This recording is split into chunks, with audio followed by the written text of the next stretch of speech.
biologuinhos, tudo bem? Aqui é a Isa do blog Bertobio e hoje eu vim trazer a primeira videoaula universitária desse semestre, desse segundo semestre de 2018. E o assunto que a gente vai falar hoje é genética humana, mais precisamente a gente vai rever alguns conceitos essenciais quando a gente fala de DNA.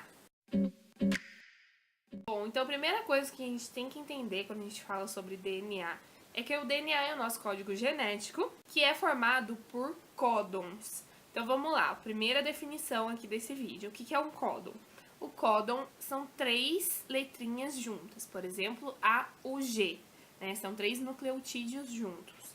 Então, esses 3 formam um códon ou uma trinca, tá? É mais comum você ouvir como um códon mesmo do que trinca, mas pode ser trinca também. Cada códon, que são 3 letrinhas, vão determinar um aminoácido. Então, se vocês já estudaram aminoácidos, proteínas e tudo mais, principalmente quem já fez bioquímica, vai lembrar que a proteína é constituída de vários aminoácidos juntinhos. Agora você imagina uma fita de DNA grandona, e aí cada 3 letrinhas determina um aminoácido. Você concorda comigo que a gente vai juntar vários aminoácidos?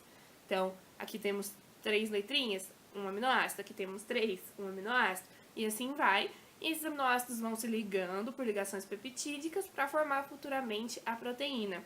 Então é por isso que a gente fala que o gene vai determinar as nossas características, a produção das nossas proteínas, porque basicamente no processo de tradução a gente vai converter, digamos assim, o nosso material genético, a nossa receitinha, na proteína. Então é como se o DNA fosse uma receita de bolo, e aí o aminoácido e, por fim, a proteína fosse o bolo pronto. Então a gente precisa passar por um processo para fazer esse bolo, para ler essa receita. E aí a gente sempre escuta falar, né, sobre genoma. Quando a gente estuda genética, enfim, quando a gente está nessa área de biológicas, a gente sempre escuta genoma em algum lugar, sempre tem alguma notícia que fala, é o genoma, ou o projeto genoma, e a gente nunca sabe definir muito bem, né, o que é o genoma. Então, vamos lá. Vou primeiro diferenciar genoma de gene, que eu acho que é a forma mais simples de vocês entenderem. O genoma é todo o nosso material genético, é toda a receita. O gene é só uma pequena parte do genoma. Então, o gene é como se eu fosse lá. Olha, eu vou fazer uma analogia muito ridícula, mas é para vocês entenderem. O DNA é como se fosse o nosso livro de receita. Então, nele está contido várias receitas para produzir diversas coisas. E cada gene, que é uma sequência de um número X de nucleotídeos ou de códons, vai determinar qual alimento a gente vai produzir. Então, vamos supor que esse pedaço do gene determina o bolo, esse pedaço, a torta, enfim, como se fosse isso. Então, o gene é um fragmento do nosso DNA e o genoma é o DNA todo. E aí também é muito importante diferenciar cromatina e cromossomo.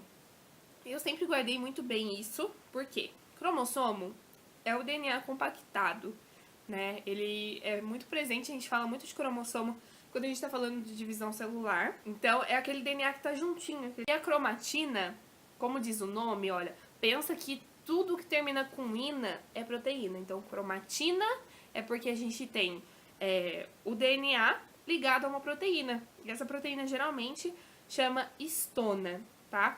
E aí essa cromatina, ela pode ser heterocromatina ou ela pode ser homocromatina. Ela é uma heterocromatina quando ela se apresenta mais compactada. Ela não é tão compactada como, por exemplo, o cromossomo. E homocromatina quando ela tá mais fluida, quando ela tá mais frouxa. Bom, dito alguns desses conceitos básicos, a gente vai agora entender um pouquinho sobre o processo de duplicação ou replicação do DNA, que basicamente é eu pegar minha fita de DNA e fazer outra fita de DNA igualzinha, com o mesmo conteúdo. A duplicação do DNA é um processo semi-conservativo. Quando eu digo que é um processo semi-conservativo, o que eu quero dizer?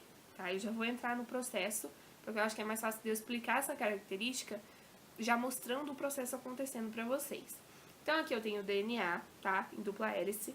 Faz de conta que você que tá em dupla hélice, tá? Porque eu não consigo agora torcer minha mão assim. Mas, ó, vou torcer, hein? Ó, torci minha mão. Tá em dupla hélice meu DNA, certo? Aí vai vir uma enzima, essa enzima chama helicase, e vai fazer o quê? Vai soltar e separar essas duas fitas. Então, ó, aqui é uma fita, aqui é outra, certo? Quando elas estão em dupla hélice, elas estão assim. Quando a helicase solta elas ficam uma do lado da outra, certo? Quando a gente vai produzir a nova molécula de DNA, o que acontece? Eu tenho aqui as duas fitas, certo? E aí, esquece que esse braço é uma fita. Aqui é a fita original, certo?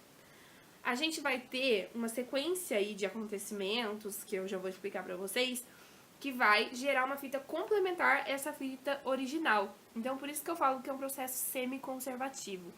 Porque o DNA é uma fita dupla. Uma dessas fitas sempre vai ser do DNA anterior, do DNA antigo, digamos assim. E a nova é a que vai ser construída por meio das enzimas, enfim, que eu vou falar pra vocês agora. Então, por isso que é um processo semi-conservativo. Então, já entendido essa parte da helicase, que vai abrir o DNA, né? Porque eu só consigo ler o que está escrito no DNA se eu abro ele. Ele tá fechadinho, a gente não consegue ver quais letrinhas tem. E aí, a gente tem algumas proteínas que são chamadas de proteínas estabilizadoras, que elas vão se ligar no DNA, então tanto nessa fita quanto nessa fita, enquanto a gente não forma uma fita complementar. Por quê? O DNA, a tendência do DNA é sempre se fechar, para proteger o material que está dentro dele, certo? E aí, se ele fica aberto e não tem nada aqui impedindo ele de fechar, ele vai fechar. E aí o trabalho da helicase vai ser em vão. Então essas proteínas estabilizadoras, elas vão impossibilitar que esse DNA volte a se fechar e formar a dupla hélice. Aí a gente tem duas enzimas, a primeira é a DNA polimerase. Bom, o que eu posso explicar para vocês de forma simplificada é que assim, temos duas fitas de DNA. Vou falar primeiro dessa, depois dessa mão. Então aqui a minha fita de DNA, do novo DNA, né, dessa fita complementar, vai ser formada de forma contínua. Então, tô aqui, e aí a DNA polimerase vai vir, vai passando e já vai formando outro DNA, tá pronto. Então a DNA polimerase faz isso. Ela vai fazer um polímero de DNA, que basicamente é uma molécula de DNA complementar à fita original que a gente tinha. Então, essa aqui já foi produzida, o DNA tá prontinho. Essa daqui, vocês concordam comigo que é meio difícil você fazer um processo que demanda de tanta atenção e tudo mais, em duas coisas ao mesmo tempo. Então, essa já tá pronta. Essa aqui, ela foi feita aos poucos, então de forma fragmentada. E aí é assim, tô aqui com a minha fita original e eu vou montando a fita complementar. Só que eu vou montando a fita complementar de forma fragmentada. Então, eu monto aqui um pouquinho, depois eu monto aqui um pouquinho, depois eu monto aqui um pouquinho, sabe? Eu vou adiantando o processo. Quando essa minha fita foi produzida e saiu, essa aqui ficou com a atenção toda pra ela. E aí vem uma enzima que chama DNA ligase, que vai ligar esses fragmentos de DNA. Então, por exemplo, aqui tinha um fragmento, aqui tinha um fragmento e aqui não tinha. Então, a DNA ligase vai fazer um fragmento aqui para unir esses dois fragmentos que já tinham sido formados. Então, basicamente, uma fita de DNA é formada direto, de forma contínua, e outra fita é formada em fragmentos. Bom, entendido isso, agora a gente vai falar de transcrição e tradução de DNA, que muita gente tem pavor. Ah, Isabela, eu não consigo guardar, eu não consigo diferenciar o que é transcrição, o que é tradução, mas eu vou dar um macete para vocês sempre lembrarem. Olha, quando a gente fala de tradução, pensa naquelas aulas de inglês que você tinha, que você jogava todos os textos no Google Tradutor para ele traduzir para português, certo? Então, eu jogava uma informação em inglês, ou em outra língua, enfim, e pedia para ele traduzir em outra língua, certo? Esse processo é o processo que, basicamente, eu vou jogar ali os meus códons, que estão no meu gene, e aí, como resposta, eu vou pegar os aminoácidos e vou formar a proteína. Então, a tradução, ela traduz as letrinhas que a gente tem em aminoácidos para formar uma proteína. Enquanto que a transcrição é o processo que vai formar o RNA, que vai lá para o ribossomo para que daí seja produzida a proteína. Eu vou explicar agora na ordem para vocês para ficar mais fácil de entender. Então, a transcrição, ela sempre vem antes do que a tradução. A transcrição acontece principalmente por meio da enzima RNA polimerase, que é uma enzima que vai atuar formando uma molécula de RNA a partir do DNA. Então, aqui eu tenho o DNA, né, ele abriu, estou usando só essa fita como exemplo. Aí, a RNA polimerase vai vir aqui e vai ler o DNA e vai falar assim, olha, quero essa receita aqui. E ela produz um correspondente, só que na forma de RNA, Lembrando que o DNA tem como base exclusiva a timina e o RNA a uracila. Então, ela vai produzir essa receita de acordo com as bases dela. Então, vamos supor que aqui esteja ATT, aqui vai estar o quê? UAA, certo? Produzir meu RNAzinho. Meu RNA, esse RNA que foi produzido, ele é chamado de RNA mensageiro. Por quê? Ele tá lá no núcleo, certo? O DNA fica no núcleo, então ele teve que ir lá no núcleo buscar essa receita. Ele foi, transcreveu a receita para a língua dele, digamos assim, e aí ele vai sair do núcleo, vai lá pro citoplasma, vai pro ribossomo, e aí lá no ribossomo vai acontecer a tradução. A tradução é o processo que o ribossomo vai ali lendo as letrinhas, lendo os códons, e o RNA transportador vai transportar aminoácidos para o ribossomo para que seja formado a proteína. Lembrando que a proteína é um conjunto de aminoácidos. Então, basicamente é isso. Não é difícil de entender.